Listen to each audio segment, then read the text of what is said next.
Hey everyone, I've noticed that many of you are enjoying the videos, but most of you haven't subscribed yet. We're super close to hitting 1,000 subscribers, and your support could help us reach that milestone. If you're enjoying the content, please hit that subscribe button and give this video a like. It really makes a huge difference and helps us keep creating more awesome content. Thank you so much for watching and supporting. I don't remember the exact moment when I noticed the change, but I do remember the feeling. It wasn't a punch in the gut or some dramatic revelation. No, it was a whisper, quiet, insidious, a creeping doubt that settled in the pit of my stomach, nudging me with soft, invisible hands. It was late afternoon, a Saturday.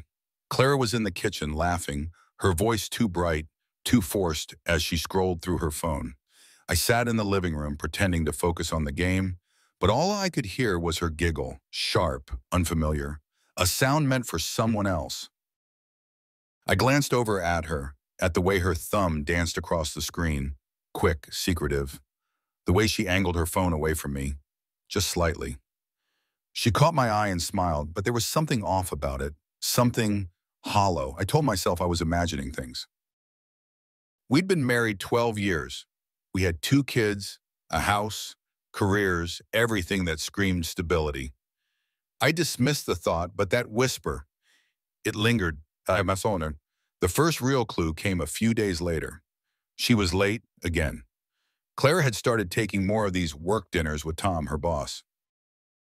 I didn't think much of it at first. Tom was older, successful, the kind of guy who could make things happen for Clara at work. Why wouldn't she be trying to impress him? I figured it was part of the job, playing the corporate game. But as the late nights piled up, so did the excuses. We had to go over some last-minute reports, or Tom needed me to help with a client, and her phone, always with her, always face down on the table, always locked. That's when the whispers grew louder. It was the following Friday when the tension really started to build. Clara was in the shower and her phone buzzed on the nightstand. I wasn't going to check it. I'm not that guy. But the way it kept vibrating, like it demanded my attention, made it hard to ignore. Something inside me tightened, a coil wound too tight. I didn't pick it up, but I found myself leaning closer, just enough to see the name flash on the screen. Tom. My stomach dropped. I told myself it was innocent. Tom probably needed something for work. But why was he texting her this late? And why was her phone locked? When she stepped out of the bathroom, wrapped in a towel, her skin flushed from the steam, I asked her, "Tom texting you?" She barely blinked. "Yeah, just work stuff. He's a bit of a night owl, I guess." I didn't push it. I wanted to, but the last thing I needed was to start a fight over something so stupid. Maybe that's what I was telling myself because I didn't want to believe it. Believe what my gut had been screaming since that Saturday. The next morning, I found her standing by the kitchen island, her back to me, scrolling through her phone. That same small, secretive smile played on her lips.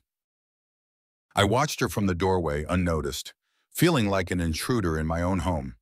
It wasn't the smile that bothered me, though. It was the fact that I hadn't seen it in months, not directed at me anyway. I wasn't even sure she knew I was standing there until she glanced over her shoulder, quickly locking her phone and turning it face down. That whisper turned into a scream.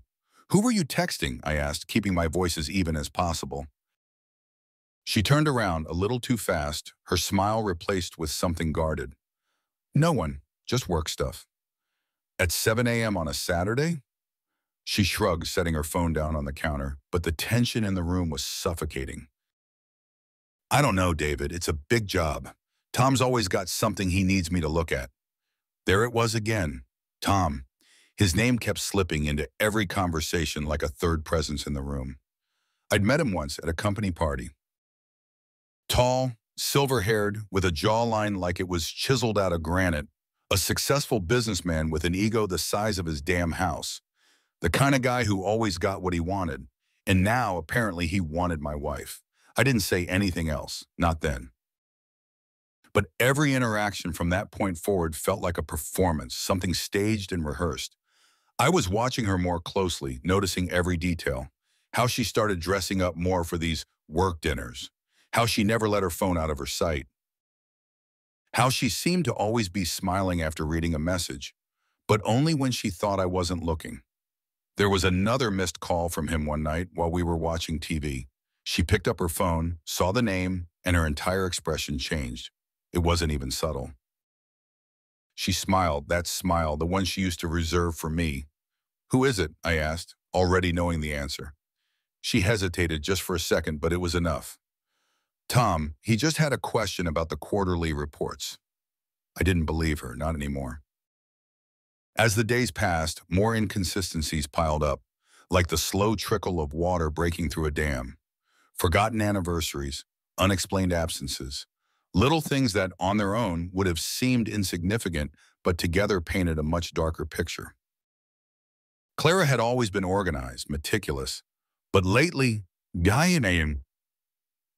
she was careless. Her excuses for coming home late were vague. Her stories didn't add up. There was a moment when I almost convinced myself to stop looking for trouble. Maybe I was being paranoid. Maybe this was all in my head. But that wasn't true, was it? You can only ignore so much before you realize the picture you've been staring at isn't the one you thought it was. It was the gifts that finally pushed me over the edge. She came home one evening with a new bracelet, sparkling under the kitchen light. "Isn't it beautiful?" she asked, holding her wrist up for me to admire. "Yeah, it's nice," I said, forcing a smile. But all I could think was, I didn't buy that for her. "Tom gave it to me," she added casually, like it was nothing. I froze. "Tom gave you a bracelet?" "Yeah, it's just, a work thing. He likes to reward the team. No big deal." No big deal. She said it like it was the most normal thing in the world for your boss to gift you expensive jewelry. Something inside me snapped, but I swallowed it down. I smiled again and nodded, but my mind was racing. I didn't say anything more that night. Instead, I sat quietly watching her, every second confirming what I already knew. Something was very wrong. She had crossed a line, and I wasn't sure there was any coming back from it. The suspicion had grown into certainty, and with that certainty came anger. A quiet, simmering anger that pulsed just below the surface. I'd built a life with this woman, and now I wasn't sure how much of it was even real. How much had been a lie? I didn't want to admit it, but part of me already knew the answer. I couldn't dismiss it any longer. Clara wasn't just slipping away. She was already gone, and now I had to figure out what the hell I was going to do about it. I followed her. It was a Wednesday night, and Clara had texted that she'd be late, again. Another work dinner with Tom. I'd felt it coming, the nagging suspicion curling in my gut, but I hadn't been ready to confront it head on.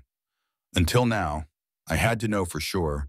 No more wondering. She left around 6, wearing that new dress, the one I hadn't bought. Her heels clicked against the hardwood floor as she made her way out the door, pausing briefly to glance at me. She smiled, but it didn't reach her eyes. I pretended to be busy, nodding absent-mindedly as she gave her usual excuse about reports and last-minute preparations for some big client. As soon as the door closed, I grabbed my keys and followed her. I kept my distance, careful not to get too close, but close enough to watch her car weave through the streets of our suburban neighborhood and into the city. She pulled up to a restaurant I knew, one of those places you go to impress people. Fancy, dim lighting, prices that don't bother to be listed on the menu. I parked across the street, watching her as she walked inside. 15 minutes passed. I told myself I wouldn't do this. I told myself I wouldn't turn into the guy who follows his wife because he's too scared to ask her what's going on. But there I was, sitting in the car, feeling like a complete fool. Maybe she really was meeting Tom for work. Maybe they were just talking about numbers, clients, spreadsheets. Maybe I was losing my mind. Maybe. And then I saw them. Through the restaurant's large windows, I saw Clara and Tom at a corner table, dimly lit by a candle flickering between them. He was leaning in, too close for comfort, his hand resting casually on hers as if it belonged there. She was laughing. Laughing, the same laugh I used to hear when we first met. I knew that sound, the slight tilt of her head, the way her eyes softened. I'd been replaced. I couldn't breathe. My hands gripped the steering wheel so tightly I thought it might snap. I told myself to get out of the car, to storm in and demand answers. But I didn't. I sat there frozen, watching them like some helpless voyeur in my own life. They were too familiar with each other, too intimate. Every touch, every glance, every small gesture confirmed what I had been trying so desperately to ignore.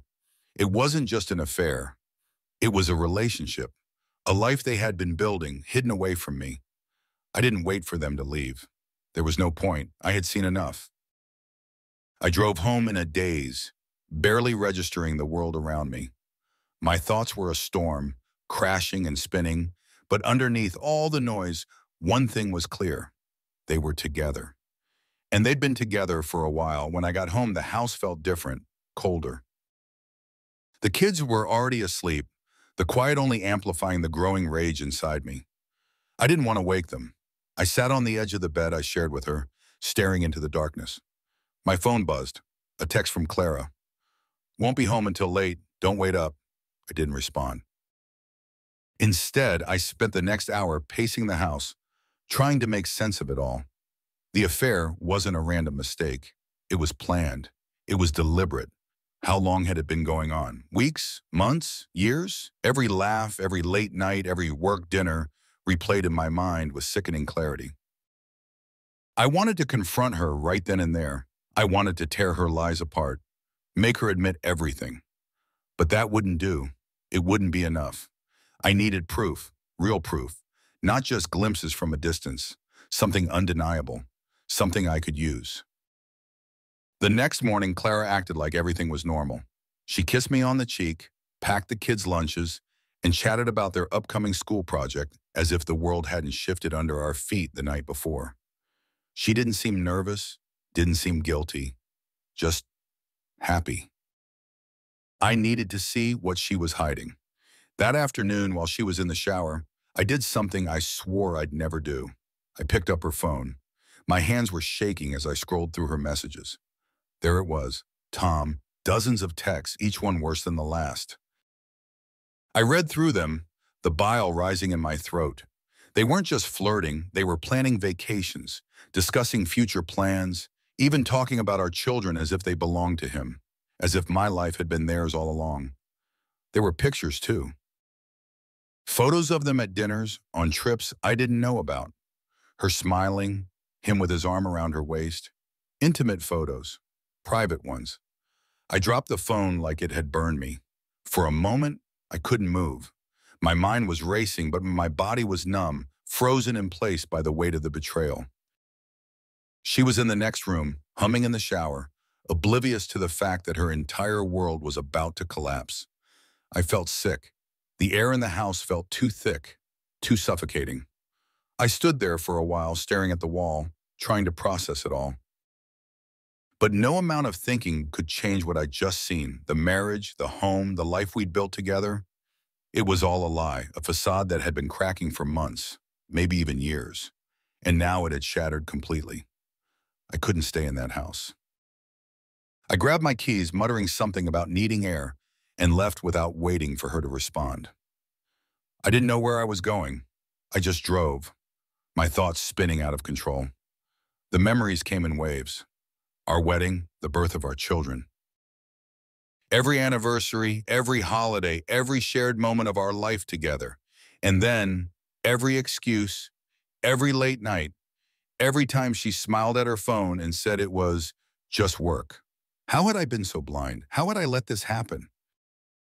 By the time I returned home, the kids were in bed, and Claire was sitting on the couch scrolling through her phone like nothing had changed. But everything had changed. I sat across from her, watching her, wondering how she could sit there so calmly, knowing what she'd done. How she could look me in the eye after every lie, every betrayal. "David, you okay?" she asked, glancing up at me. "You've been acting weird all day." I wanted to scream. I wanted to shake her, make her admit what she'd done, but I couldn't, not yet. I wasn't ready to give her that satisfaction. I needed her to feel it, to see the world crumble around her the way mine had. "I'm fine," I said, my voice calm, controlled. "Just tired." She smiled, oblivious, and went back to her phone. The next day I woke up before her. I watched her sleep for a long time, studying the face I thought I knew so well. She looked peaceful, like nothing was wrong. But there was something deeply wrong, something broken beyond repair. And now I had to figure out what to do about it. That evening, after she came home from another meeting with Tom, I decided I couldn't wait any longer. "Clara," I said, my voice cold, unrecognizable to myself. "We need to talk." She glanced up from her phone, her expression wary. "About what?" I stared at her, the anger rising like a slow, boiling tide. "About Tom." For the first time in months, I saw a flicker of something in her eyes. Fear. She recovered quickly, but it was too late. I'd seen it. The truth was out, and she knew it. "What about him?" she asked, her voice too casual. "I know about the affair," I said, each word like a hammer striking down. "I've seen the texts, the pictures, everything." Her face went pale, but she didn't try to deny it. She didn't beg for forgiveness, didn't cry, didn't even pretend to be sorry. Instead, she shrugged, as if I'd just pointed out a minor inconvenience. "And what do you want me to say, David?" she said, her voice flat. "It is what it is." I couldn't believe it. After everything, after all the lays on me, all the nights I'd spent wondering, she had the audacity to stand there and act like it didn't matter. Like I didn't matter. "You don't even care, do you?" I asked, my voice trembling with rage. She met my eyes, her expression cold, detached. "It's not about caring, David. It's about moving on. Tom can give me things you can't. He can take me places you could never afford. This," she gestured around the room at our home, our life, "this isn't enough for me anymore." I felt something inside me break. The woman I'd loved, the woman I'd shared my life with, was gone. All that was left was this stranger, this cold, selfish stranger who didn't even have the decency to pretend she was sorry. But I wasn't going to be the victim in this. Not anymore. I stared at her, my mind already working, calculating. This wasn't over. Not by a long shot. She thought she could walk all over me. She thought she could throw away everything I didn't sleep that night. I lay in bed, the soft glow of Clara's phone casting shadows across the room, her breathing steady, peaceful, like she hadn't just shattered everything we'd built. I couldn't shake the images of her and Tom, the way they touched, the easy intimacy between them. It looped in my head like some sickening film I couldn't turn off. But something shifted in me as I lay there. The anger was still there, yes, burning beneath the surface, but it wasn't wild, unhinged. It was cold now, focused. I knew I couldn't let rage drive me. Rage was sloppy, careless, and I needed precision. Clara and Tom thought they could throw me away, that I was just some obstacle in their perfect little fantasy. They thought they were untouchable. They were wrong. The next morning I woke up early, leaving Clara still asleep. I sat in the kitchen, staring at the steaming mug of coffee in front of me, feeling a strange calmness wash over me. I was going to take them both down, but it had to be methodical, calculated. No yelling, no confrontations. I needed to make them feel what I was feeling, slowly, deeply. I wanted to destroy the life they had built in the shadows, piece by piece, until there was nothing left. I started small. The first thing I did was cancel her spa reservations. It seemed trivial, almost petty, but I knew Clara. She had gotten used to the luxury, the little gifts Tom lavished on her. She loved those spa weekends. Tom had started sending her as part of his reward system for working hard. It made her feel special, like she deserved to be pampered. When she found out her booking was mysteriously canceled, the first seeds of doubt would be planted. A minor inconvenience, something she could brush off, but it was just the beginning. Next, I blocked her access to our joint savings. Clara had always handled most of our finances, paying bills and organizing our accounts. She had control, but that control came from my income, from the money I had earned over the years. I logged into our account while she was still out running errands. A few clicks, a transfer here and there, and suddenly she wouldn't be able to access anything without my say-so. I wondered how long it would take her to notice. Over the next few days, I watched her carefully. She seemed a little distracted, slightly irritated when she realized she couldn't book her weekend away. She probably called the spa, but they couldn't explain why her reservation had been canceled. It was subtle, but the frustration was there. I said nothing. The next part of my plan required patience.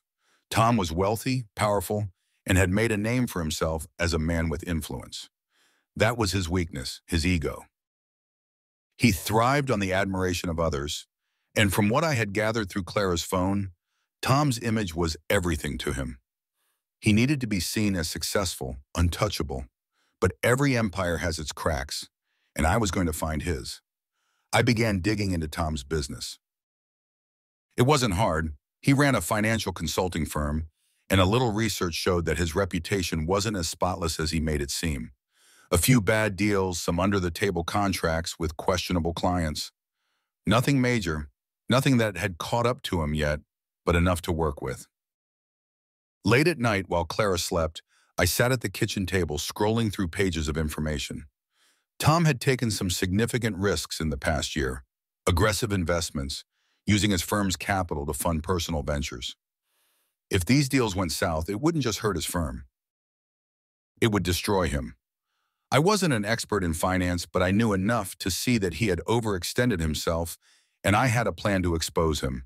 But I wasn't going to act just yet, not until I had something more, something stronger. And then the unexpected happened. I was sitting in my car outside the house one evening, waiting for Clara to return from another one of her meetings with Tom, when my phone buzzed. It was an unknown number, but I answered it out of reflex. David? A woman's voice. Hesitant, I didn't recognize it at first. Who is this? There was a pause, then Rachel, Tom's wife. My heart skipped a beat. Rachel, I hadn't even considered her. In all my planning, I'd been so focused on Clara and Tom that I had forgotten the other person caught in this mess. She was quiet on social media, barely mentioned in the conversations between Tom and Clara, a shadow in the background. I hadn't even known if she was aware of the affair, but now she was calling me. What do you want? I asked, trying to keep my voice steady, though my mind was already racing. I know about the affair, she said bluntly. No hesitation this time. I've known for a while. I leaned back in my seat, stunned. How long? Long enough, she replied, her voice tight. I didn't want to believe it at first, but I found the messages, photos. The same things you probably saw. I didn't respond right away. I hadn't expected this. I had been planning to destroy them on my own, but now here she was, offering herself as an ally. It was tempting, too tempting. What do you want from me? I asked, though I already knew. I want them to pay, she said, her voice hardening. Both of them. She didn't have to say more. The anger was raw in her voice, matching the fury that had been bubbling inside me for weeks. She was ready to burn everything down, just like I was. We agreed to meet the next evening at a quiet bar outside the city. The moment I walked in and saw her sitting there, nursing a glass of wine, I knew we were on the same page. Rachel was sharp, calculating. There was no hesitation in her movements, no hint of weakness. She had been preparing for this for a long time. As we sat there exchanging details, it became clear that her knowledge of Tom's business ran deeper than I could have imagined. She had access to his personal accounts, his private dealings. She knew where the bodies were buried, so to speak. Together, we laid out a plan that would not only expose the affair, but ruin Tom's entire empire in the process. The company retreat, she said, leaning in closer. It's in 3 weeks. Every executive, every partner, every investor will be there. That's when we do it. We'll hit them both where it hurts the most. I nodded, feeling a surge of anticipation. This was it, the moment I had been waiting for. In the weeks leading up to the retreat, Rachel and I stayed in constant contact. We coordinated our moves carefully, ensuring that neither Tom nor Clara suspected anything. I played the part of the clueless husband, while Rachel remained the dutiful, supportive wife. But behind the scenes, we were setting the stage for their downfall. I ramped up the pressure on Clara. Subtle things, canceled plans, locked accounts. She started to notice. I could see the confusion in her eyes, the frustration growing with each passing day. Tom, on the other hand, was completely oblivious, too caught up in his own arrogance to see what was coming. The night before the retreat, I sat in our bedroom watching Clara pack. She was excited, giddy even, talking about the important people she and Tom would be meeting, the potential deals they'd be closing. I nodded along playing the part, but inside I was counting down the hours. When she finally left the room, I took out my phone and texted Rachel. "Everything is set. Tomorrow." She replied almost immediately. "Tomorrow." The next day, I drove Clara to the retreat, keeping my face neutral, playing the supportive husband. She kissed me on the cheek before stepping out of the car, oblivious to the fact that this would be the last time she'd ever feel in control. Rachel and I were ready. At the event, we stayed in the background, watching as Tom and Clara mingled with the guests, laughing, smiling, completely unaware of the storm that was about to hit. Rachel had already planted the seeds. Emails had been sent to key investors. Documents exposing Tom's shady deals were scheduled to leak that evening. All that was left was the final blow. It came during Tom's speech. As he stood there, addressing the room full of high-powered executives, Rachel stood up. "I have something to say," she announced, her voice cutting through the crowd. All eyes turned to her. Tom froze, confusion flickering across his face. "This man," Rachel continued, her voice steady and loud, "has been cheating on me with his employee, Clara." The room fell silent. Gasps rippled through the crowd as Clara, sitting near the front, went pale. Tom's face drained of color, but Rachel wasn't done. "And if you think that's the worst of it," she said, "wait until you see the documents I've sent out. Tom's been lying to all of you. His firm is a house of cards, and it's about to collapse." The room erupted into chaos. As Tom and Claire sat there stunned, I watched from the back of the room, a cold smile spreading across my face. This was just the beginning. Their empire, their perfect little world, was crumbling around them, and there was nothing they could do to stop it. I turned and walked out of the room, leaving them to face the wreckage. It wasn't just revenge, it was liberation. I was free. The room was buzzing, laughter floated across the banquet hall, mingling with the clink of glasses and the hum of low conversation. I could see Tom from where I stood near the back, holding court with a group of investors, charm oozing from every pore. His laugh was loud, confident, the king of the castle. Clara stood beside him, her hand resting lightly on his arm, smiling in that practiced, poised way I knew too well. They looked like the perfect couple, powerful, successful, untouchable. But I knew the truth. They were teetering on the edge of a precipice, and neither of them had any idea how close they were to falling. I glanced over at Rachel, standing by the bar, watching the scene unfold with the same quiet intensity. We exchanged a subtle nod. Everything was in place.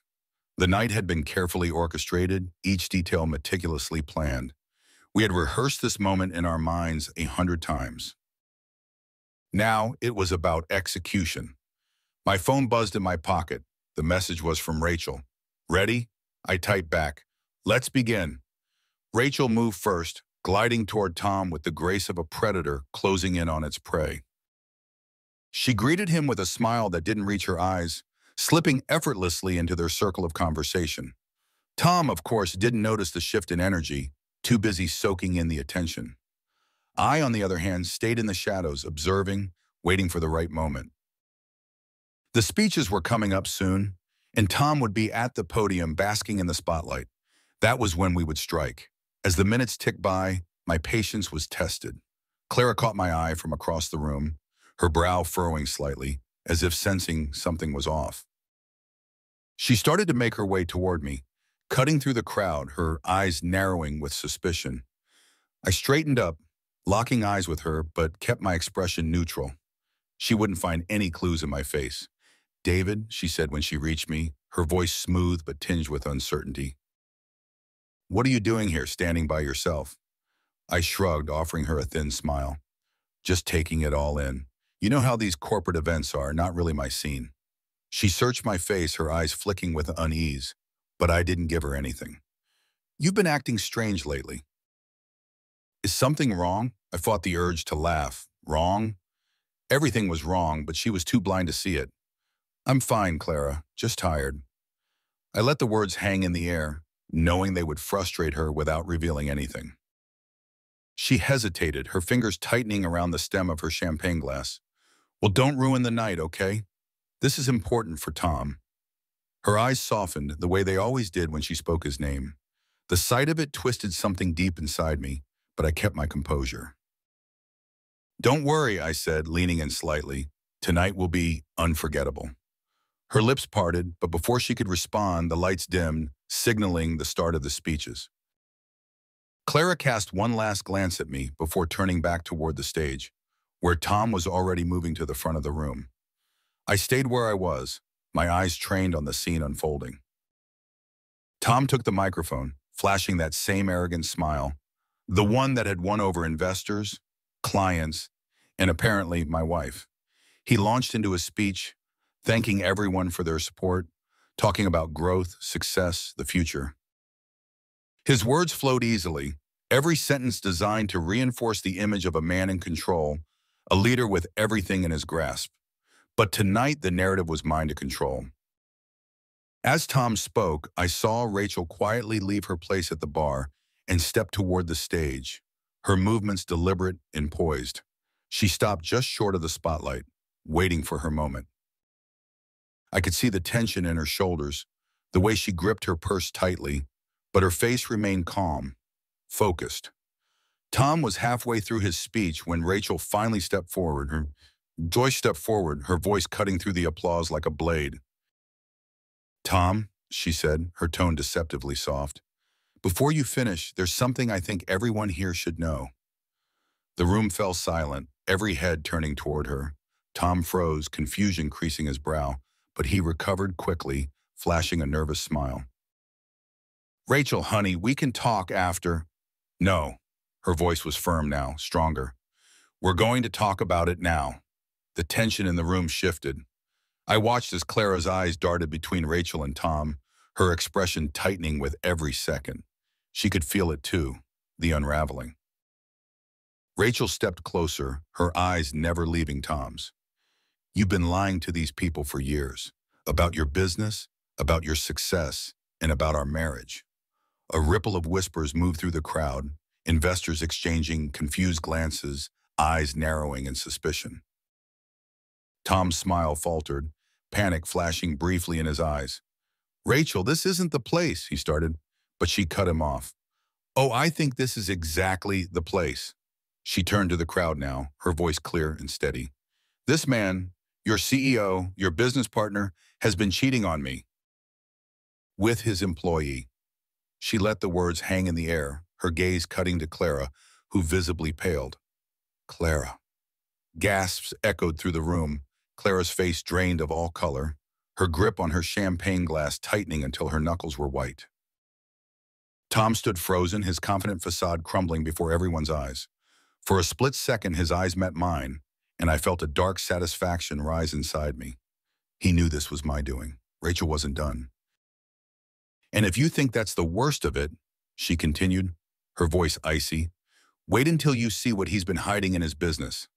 I've sent documents to all of his investors, exposing the fraudulent deals, the embezzlement, the under-the-table contracts, everything. The room erupted. Shouts, gasps, confusion, chaos. Tom's face drained of all its arrogance, replaced with shock, then anger. I could see the calculations in his eyes, desperately trying to figure out how to control this disaster, but it was too late. The damage was done. Clara looked like she might faint, her eyes darting around the room, searching for an escape. She caught my gaze across the room, her face a mask of disbelief. I didn't move. I just watched, my heart pounding in my chest, the culmination of weeks of planning and sleepless nights finally crashing into this one explosive moment. Tom snapped into action, trying to shout over the noise, trying to spin the story, but it was futile. Investors were already pulling out their phones, likely seeing the emails Rachel had sent. His empire, everything he had built, was crumbling in real time, and there was nothing he could do to stop it. Clara, realizing the full scope of what had just happened, started toward me, her expression a mix of fear and disbelief. David, she whispered when she reached me, her voice trembling. What? What have you done? I looked at her, really looked at her, for what felt like the first time in months. I didn't feel the love I once had. I didn't feel the hurt. I didn't feel anything. I had done what I set out to do. I had taken back control. You tried to break me, I said, my voice calm even, but I'm still standing. Her eyes filled with tears, but I turned away before they could fall. I walked out of the banquet hall, the noise fading behind me as I stepped into the cool night air. For the first time in what felt like forever, I breathed deeply, the weight that had been pressing down on my chest lifting. I could hear the chaos still raging inside. Tom shouting, Clara's sobbing, Rachel's final words cutting through the din, but it felt distant, like it belonged to another world. I was done. As I walked toward the parking lot, I felt Rachel's presence beside me. She didn't say anything at first, just matched my pace, the silence between us heavy but comfortable. Are you okay? She asked after a while, her voice soft, the adrenaline of the night starting to wear off. I thought about it. I didn't know if I was okay. I didn't know if this kind of revenge left you feeling whole or just emptied out. But for the first time in months, I felt something close to peace. I think I will be, I said, and it was the truth. Rachel nodded, and we stood there for a moment longer, both of us staring into the night, both of us free from the lies that had held us captive for so long. I had won, but at what cost? As we parted ways, I couldn't help but wonder what came next. There was a strange hollowness to it all, a finality that left me feeling lighter but also a little lost. I had my revenge. I had destroyed them. But now I had to figure out who I was without the hate, without the anger. I got into my car, started the engine, and drove away from the wreckage. From Tom, from Clara, from everything I thought I'd needed to hold on to. The night stretched out ahead of me, dark and full of possibilities, and for the first time in a long time, I felt ready to face it. The room was a swirling storm of voices, shocked whispers, and the low rumble of phones buzzing with new emails. I could hear the distant clinking of glasses, the rustling of chairs as people shifted uncomfortably, unsure of what to do or say. It was as if the ground had fallen out from beneath everyone's feet, and they were scrambling for balance. Rachel stood at the front, unwavering, her chin held high. Tom, meanwhile, looked like he'd been gutted. His face was a pale mask of disbelief, frozen in the wake of her bombshell. His mouth opened and closed, but no words came out. It was beautiful to watch. Clara hadn't moved, still rooted to her spot, a deer in headlights. Her eyes darted around the room, and for the first time in years, I saw real fear in them. She had no control over this, no way to spin the story. The betrayal, the lies, the affair, it was all out there now, laid bare for everyone to see. I could feel the adrenaline coursing through me, a cold satisfaction settling deep in my bones. They were getting exactly what they deserved, and there wasn't a damn thing they could do to stop it. Rachel, please. Tom finally found his voice, but it was weak, desperate, nothing like the confident man who had strutted around moments earlier. Let's talk about this privately. Rachel turned on him, her eyes blazing. Privately? You want to talk privately now? After you've humiliated me for years with this affair? She gestured to Clara, who flinched at the sudden attention. Clara, for once, seemed at a loss for words. She glanced at me, her eyes pleading, as if I might come to her rescue. As if I'd somehow forgotten the months of deceit, the nights she'd lied to my face, slipping off to be with him. I just stared back, expressionless. Tom, still in damage control mode, reached for the microphone again. This is a personal matter, he stammered, his voice shaking.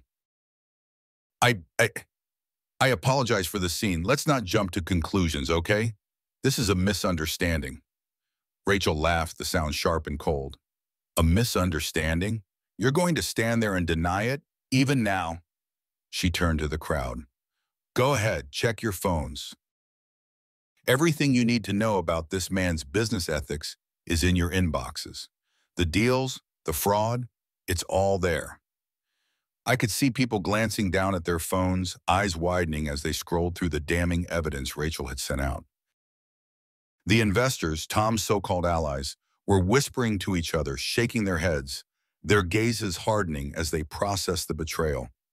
His empire was crumbling, brick by brick, right in front of us. And then Tom did something I didn't expect. He turned on Clara. "This is your fault," he spat, his voice laced with venom. The room hushed instantly. "You think I wanted this? You think I wanted any of this?" His eyes were wild, desperate, as he rounded on her. "You pushed me into it, Clara. You seduced me. You ruined everything." Clara's eyes widened in shock, her hand flying to her mouth as if she couldn't believe what she was hearing. "What? Tom, I didn't—" "Oh, don't play innocent now," Tom sneered, stepping toward her. "This was all you. You wouldn't leave me alone. You wouldn't stop texting, calling, begging me to meet up. I should have known you'd wreck my life." I watched the scene unfold, my pulse steady, my hands clenched at my sides. This was better than I could have imagined. Watching them turn on each other, their alliance shattering under the weight of their own lies. It was perfect, and the best part? I didn't have to lift a finger. Clara stumbled back, her face pale, tears welling up in her eyes. "Tom, you can't. This isn't true." "I thought we—" Her voice cracked, the words dying in her throat.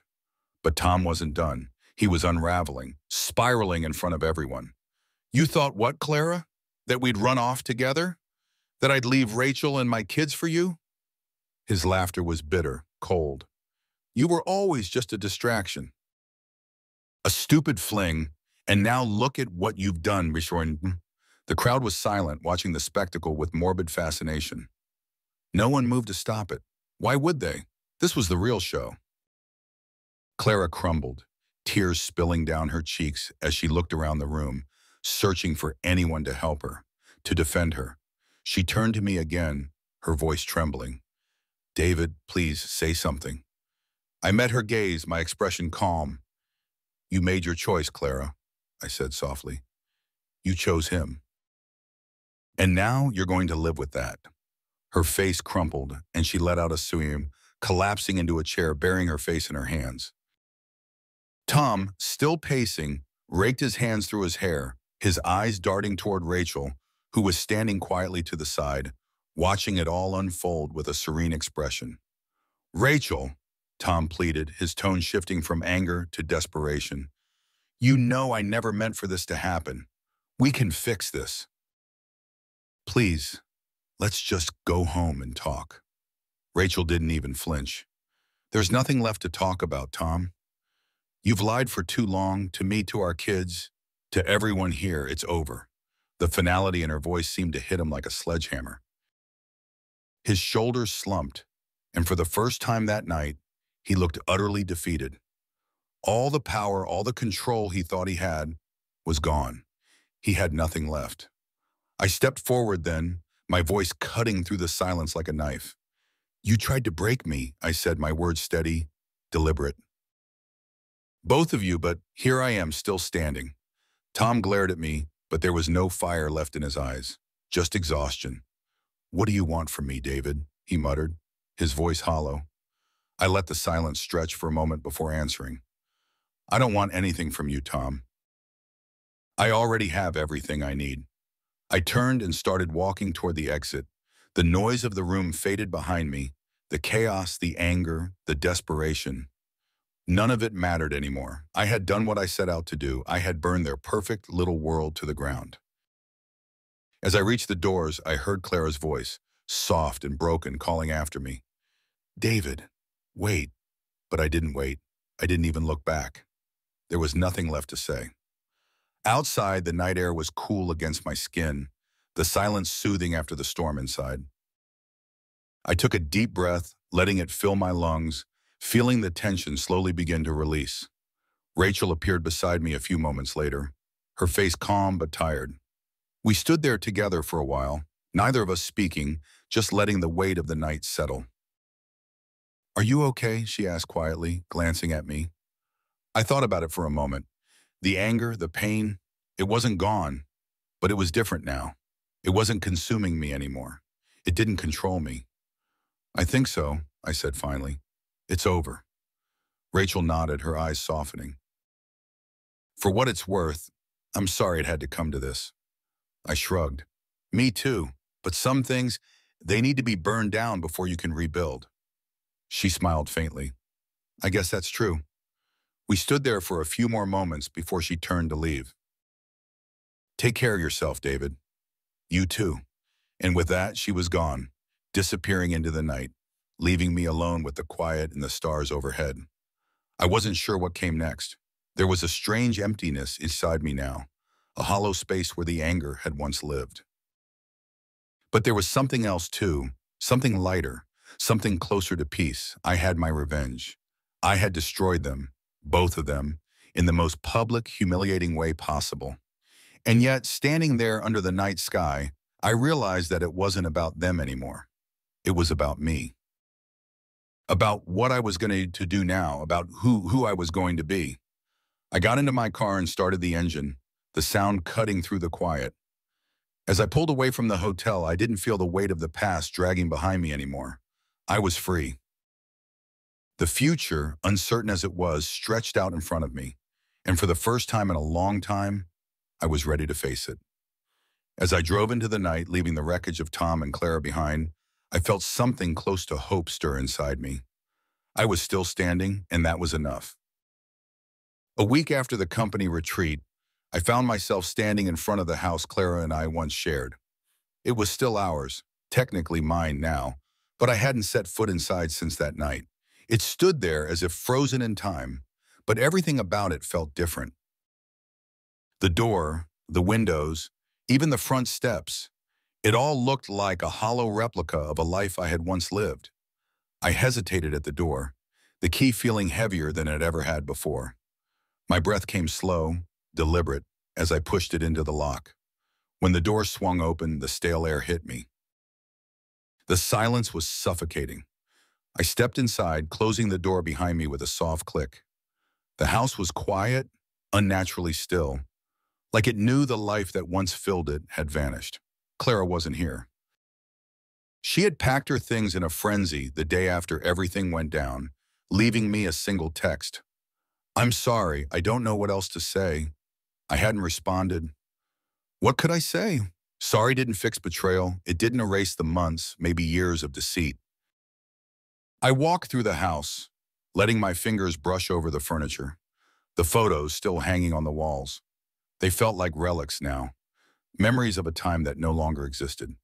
I stopped in front of a picture of us from our anniversary last year. We were smiling, arms wrapped around each other, as if we were the happiest couple in the world. I stared at my face, searching for something real in it, something I hadn't known was fake at the time. I ripped the photo off the wall. The frame shattered on the floor with a satisfying crash. There was no more use for nostalgia. I spent the next few days packing up the house. It wasn't easy. Every corner of it held something, a memory, a feeling, a trace of the life Claire and I had shared. I packed those memories into boxes and sealed them up, one by one. I didn't want to dwell on them. I didn't want to leave them hanging in the air, haunting me. The hardest part was the kids' rooms. Our children, Noah and Lily, had been away at Clara's parents' house during the whole fiasco. She hadn't told them yet. They didn't know what had happened, and I wasn't sure how to explain it to them. How do you tell your kids their mother has destroyed the family? Noah's room still had his toys scattered across the floor, his favorite baseball glove sitting on his desk. Lily's room smelled faintly of the perfume she had just started wearing. The one she proudly announced made her feel grown up.